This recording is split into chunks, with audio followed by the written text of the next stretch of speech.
لا الہ تیری شان یا وحدہ، تو خیال و تجسس تو ہی آرزو۔ ذالک بأنہم قالوا انما البیع مثل الربا واحل اللہ البیع وحرم الربا۔ یہ اس لیے ہے کہ ان لوگوں نے سود کو تجارت کی مانند سمجھا ہے۔ یہ کہتے ہیں کہ تجارت میں بھی تو نفع ہوتا ہے، ہم مال خرچ کرتے ہیں، ایک چیز خریدتے ہیں، پھر ہم اس کو سیل کرتے ہیں تو اس میں ہمیں منافع ہوتا ہے، اور جب ہم قرضہ دیتے ہیں کسی کو تو اس میں بھی ہمیں منافع ہوتا ہے۔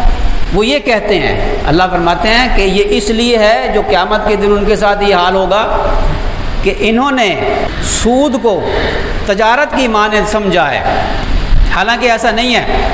بہت سے پڑھے لکھے لوگ یہ اعتراض کرتے نظر آتے ہیں کہ جی تجارت کے اندر بھی تو منافع ہوتا ہے، تو پھر کیا فرق ہوا؟ اللہ تعالیٰ اس کا ایک جواب دیتا ہے، ایسا جواب ہے ایمان والوں کے لیے جواب ہے یہ، ورنہ عقل والوں کے لیے جو صرف جنہوں نے اپنی عقل کو، اپنے خواہش نفس کو الہ بنا لیا، ان کی عقلوں پہ پردہ پڑ گیا، ان کی سمجھ میں نہیں آتی یہ بات۔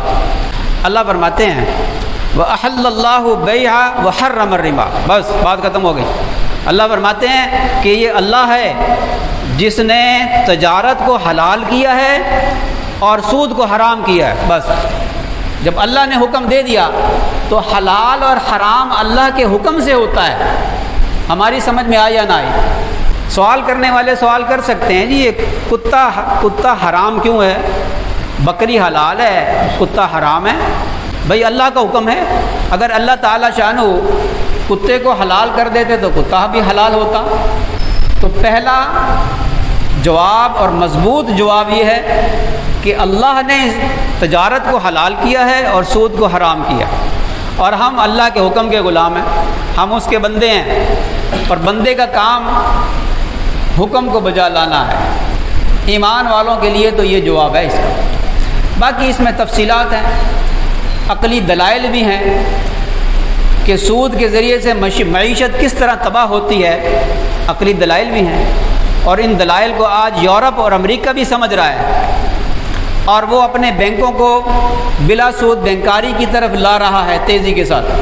وہ سمجھتے ہیں کہ اس سے معیشت تباہ ہوتی ہے، اور تجارت جو ہے، تجارت اس سے معیشت پھلتی پھولتی ہے، ترقی کرتی ہے۔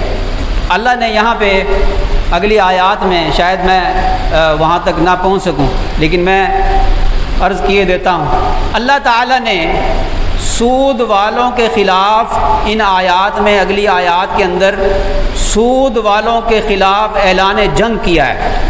اللہ فرماتے ہیں فَإِن لَّمْ تَفْعَلُوا فَأْذَنُوا بِحَرْبٍ مِّنَ اللَّهِ وَرَسُولِهِ، کہ اگر تم ایسا نہیں کرو گے کہ یہ سود کو تم ختم نہیں کرو گے، اور سود تم نے اگر قرضہ کسی کو دیا ہے سود پر تو اس سے تم اتنی ہی رقم واپس لو جتنی تم نے تمہاری اصل زر ہے، سود مت لو۔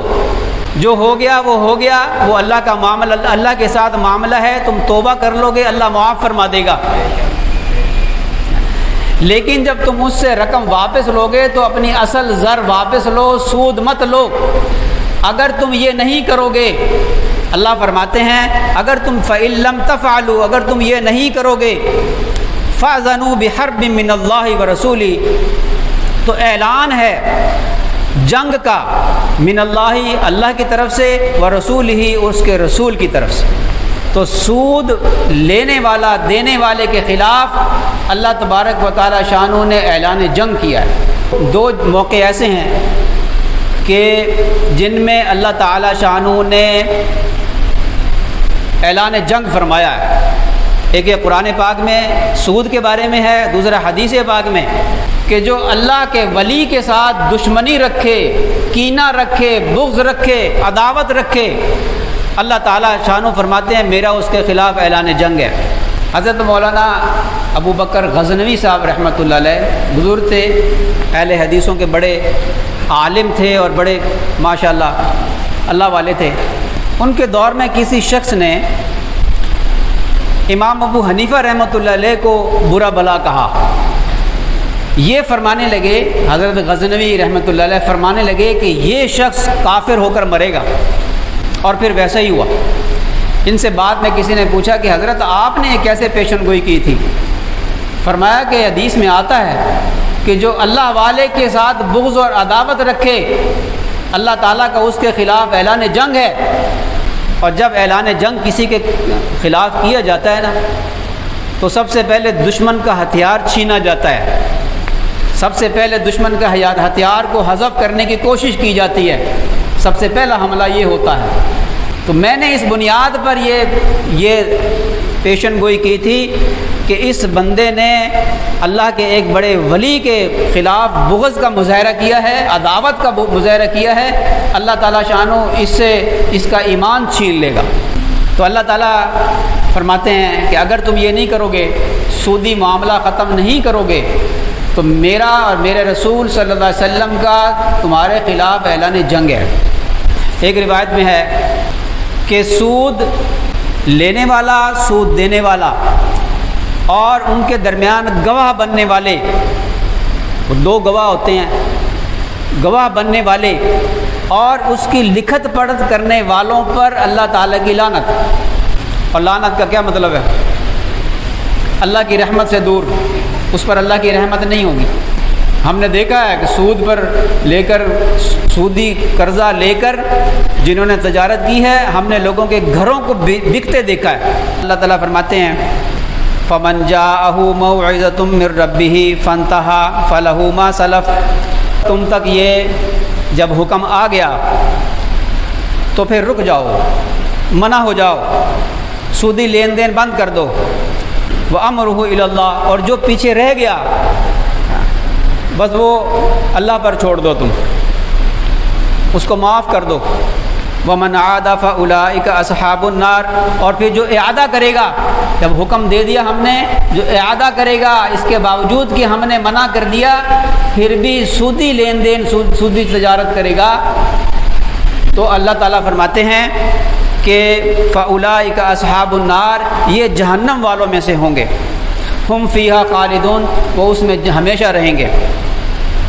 آگے فرماتے ہیں اللہ تعالیٰ یمحق اللہ الربا ویربی الصدقات واللہ لا یحب کل کفار اثیم.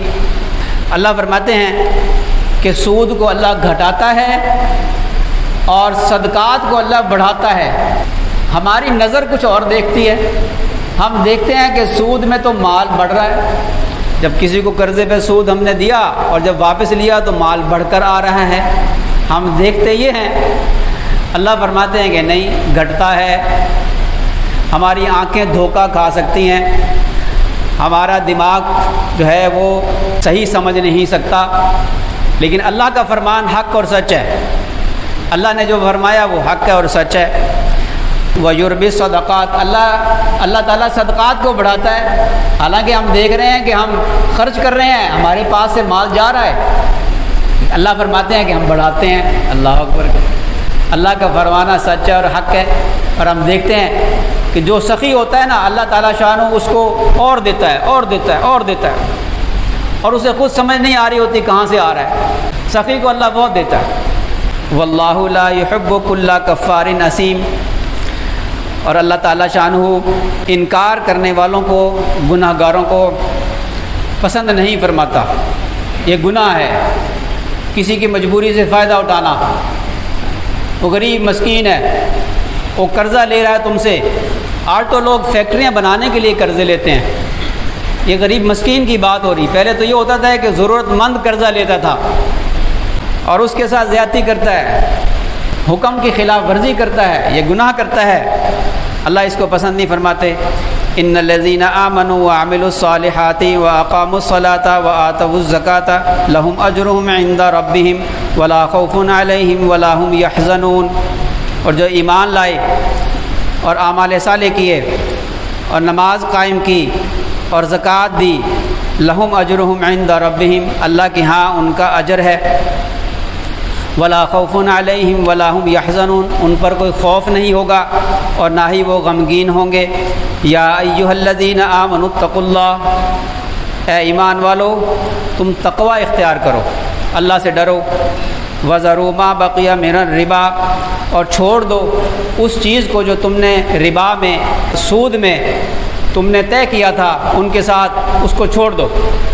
ان کنتم مؤمنین، اگر تم مومن ہو، اگر ایمان والے ہو تو وہ سود والا، جب یہ احکامات نازل ہوئے سود کی حرمت کے، تو اس سے پہلے سود کا لینا دینا ہوتا تھا۔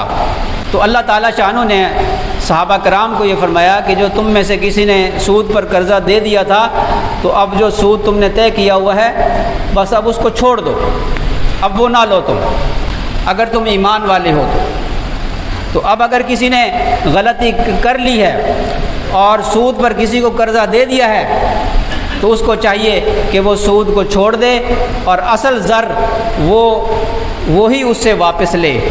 فَإِن لَّمْ تَفْعَلُوا فَأَذَنُوا بِحَرْبٍ مِّنَ اللَّهِ وَرَسُولِهِ، اگر تم یہ ایسا نہیں کرو گے تو پھر جان لو، سن لو، اعلان سن لو، بحرب من اللہ، اللہ کی طرف سے اعلان جنگ کا اعلان سن لو، ورسولہ، اور اس کے رسول کی طرف سے۔ وَإِن تُبْتُمْ فَلَكُمْ رُؤُوسُ أَمْوَالِكُمْ،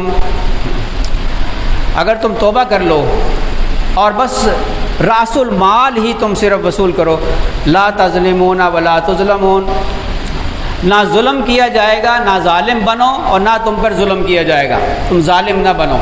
تم اگر سود کو نہیں چھوڑو گے تو پھر تم ظالم بن جاؤ گے، پھر تمہیں بھی عذاب دیا جائے گا۔